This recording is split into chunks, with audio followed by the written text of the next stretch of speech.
The morning mist clung to the lake's surface as I unloaded my truck, the scent of fresh cut wood filling the air at my family's Minnesota cabin. My name is Ethan Caldwell, a third-generation woodworker, and that pile of lumber wasn't just firewood, it was the heart of a dream 7 years in the making. Each piece, hand-picked from suppliers across 3 states, was destined to become furniture that would honor my grandfather's legacy. But as I stacked the oak and walnut, a shrill voice shattered the calm. "That's my timber." Claudia Wentworth, my new neighbor, stormed across her pristine lawn, pointing at my woodpile like it had spat in her coffee. Her accusation was absurd, but the fire in her eyes told me this wasn't a misunderstanding. This was the start of a war I never saw coming, one that would push me to the edge and reveal a truth so shocking it would change everything. The Caldwell cabin, nestled on 2 acres of pristine shoreline, had been in our family for over 60 years. My grandfather bought it in the 1960s, and every summer since I was 8, I'd spent weeks there, learning to carve beauty from raw timber. The grain of the wood, the rhythm of the sawit was my sanctuary. But Claudia, who'd moved into the lakefront mansion next door 3 months ago, was about to turn my haven into a battlefield. She was polished, her white SUV gleaming, her outfits screaming country club. Whispers around the lake hinted at trouble in her last neighborhood, but I'd brushed it off as gossip. People came here for peace, didn't they? I was dead wrong. That Tuesday in early September, I was unloading my lumber, checking each piece for flaws, when Claudia appeared. "You can't steal my tree and act like it's nothing," she screamed, her face red, already dialing her phone. "You cut down my oak last night, and that's my timber you're stacking."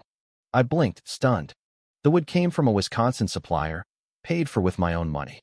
"Ma'am, there's a mistake," I said, keeping my hands visible. "I have receipts, delivery invoices, everything." But Claudia wasn't listening. She demanded the police arrest me for theft. 20 minutes later, 2 deputies arrived, drawing curious stares from neighbors. Deputy Larson, a veteran with weary eyes, listened as Claudia ranted about her stolen tree. I handed over my documentation receipts, photos from the supplier's yard. The younger deputy scrutinized them while Larson eyed the woodpile. "Ma'am, this doesn't look like local timber," he said. "The paperwork's legit." Claudia's face turned purple. "He forged it," she snapped, but the deputies just shrugged and left, advising us to work it out neighborly. Her trembling rage as she glared at my woodpile told me this was only the beginning. The harassment started the next day. I was sipping coffee on my porch when Claudia's lawn crew arrived with chainsaws and brush cutters. They weren't just clearing her side, they rolled a granite boulder, a boundary marker for decades, 6 feet onto my land. They even started installing fence posts on my property. I grabbed my survey and confronted the foreman, who looked uneasy. "The lady said clear to the new stakes," he muttered, pointing to orange markers Claudia had planted overnight. It took 20 minutes to convince them to stop, while Claudia watched from her deck, smirking. That evening, I called Nathan Brooks, a surveyor I'd worked with before. "That boulder's been there since the '78 survey," he said. "If it's moved, we've got proof." We planned a full boundary check for the next morning, but Claudia was ready. When Nathan arrived, she stormed out, screaming he was trespassing. Nathan, unfazed, explained his legal right to work, but Claudia threatened lawsuits. Over 3 hours, he uncovered her scheme. She'd moved the boulder, an iron fence post, and even a twin-trunk maple, aiming to steal half an acre of my land.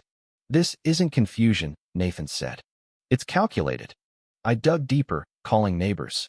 The elderly couple in the blue cottage mentioned Claudia's noise complaints against their boat. A family across the cove got a cease and desist over their dock. Jim, a retired postmaster, revealed the previous owners of Claudia's house fled to Florida after she filed 6 HOA complaints in 2 months. Public records painted a darker picture. 3 restraining orders, 2 harassment lawsuits, and 5 years of property disputes. Claudia wasn't just difficult, she was a serial predator who used legal threats to drive people from their homes. I installed security cameras and began documenting everything, knowing she'd escalate. Nathan agreed to testify, and neighbors offered stories of her harassment. Claudia had picked the wrong target. In woodworking, you measure twice, cut once. I document twice and strike when ready. I hired Emily Harper, a fierce property rights attorney. She drafted a cease and desist letter, citing laws Claudia violated, backed by Nathan's survey and neighbor testimonies.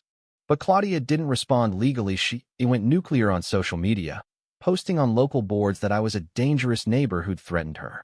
Her staged photos, captioned with tales of terror, swayed some neighbors. Margaret Lane, the HOA president, called an emergency meeting to address Claudia's safety concerns. At the community center, Claudia played the victim, clutching tissues, claiming I'd stolen her property and intimidated her. But Emily had coached me to stay calm. When asked to respond, I handed out Nathan's survey and the cease and desist. "The wood's from Wisconsin," I said. "The boundaries are documented for 40 years. Claudia's workers were on my land." The room shifted as neighbors read the evidence. Margaret, confused, asked Claudia about the moved markers. Claudia snapped, "That survey's wrong." Then I dropped the bomb. "Since Claudia's so interested in my woodpile, let me explain what it's for." The room hushed. "It's not firewood. It's for a furniture set, handcrafted to recreate my great-grandfather's designs. Each piece is worth more than most would guess." Claudia paled. If she claims it's hers, maybe she can explain how her tree's still standing. Laughter broke the tension. Margaret, embarrassed, apologized, and neighbors rallied to my side. But Claudia's calculating eyes told me she wasn't done. 3 weeks later, in Judge Daniel Carter's courtroom, Emily presented our case: Nathan's testimony, photos, and neighbor statements. Claudia's lawyer, a nervous Paul Reed, struggled as she interrupted, demanding restraining orders. Her evidence? A hand-drawn map on pizza box cardboard. "This shows the real boundaries," she declared. Judge Carter stared, incredulous. Claudia's rant about my stolen wood unraveled when she screamed, "It's just firewood." I stood, holding an oak board. "Your Honor, this firewood is worth more than her house." Emily handed over appraisals, $2.3 million for my historical recreation project. Gasps filled the room. Claudia's face went white. Then Emily revealed my signature stamp on every piece, proving ownership. Claudia fainted, her claims obliterated. But desperation makes monsters. At 2:17 a.m., my cameras caught Claudia, axe in hand, destroying my lumber. She split a $12,000 chestnut beam, shattered irreplaceable maple burl, and smashed my cabin's window and my grandmother's 1923 clock. Rage consumed me as I grabbed the axe, but Emily's voice stopped me. "If you swing, she wins." Claudia smirked, hoping I'd attack. Instead, police arrested her, my footage and DNA evidence sealing her fate. She destroyed $2.3 million in materials, a felony. At her arraignment, she pleaded not guilty, still claiming I'd stolen the wood. Emily revealed the project's historical significance, and Judge Carter's disbelief grew. Claudia's lawyer, floundering, couldn't counter the stamped lumber. At sentencing, Claudia, diminished after weeks in jail, faced 18 months in prison and $2.3 million in restitution. Her mansion sold at a loss, her husband divorced her, and her history of harassment across 4 states emerged: restraining orders, hospitalizations, families driven away. The Lake community revised HOA rules, and neighbors helped me rebuild. The replacement wood wasn't the same, but it carried new meaning. A memorial bench, made from salvaged pieces, now stands at the community center, a symbol of resilience. Claudia, released after her sentence, lives in a Nevada trailer park, working to pay her debt. On my porch, I craft my great-grandfather's designs, my timber, my cabin, my rules sign a testament to justice. Last week, Emily called about another timber dispute. I smiled. There's always another fight.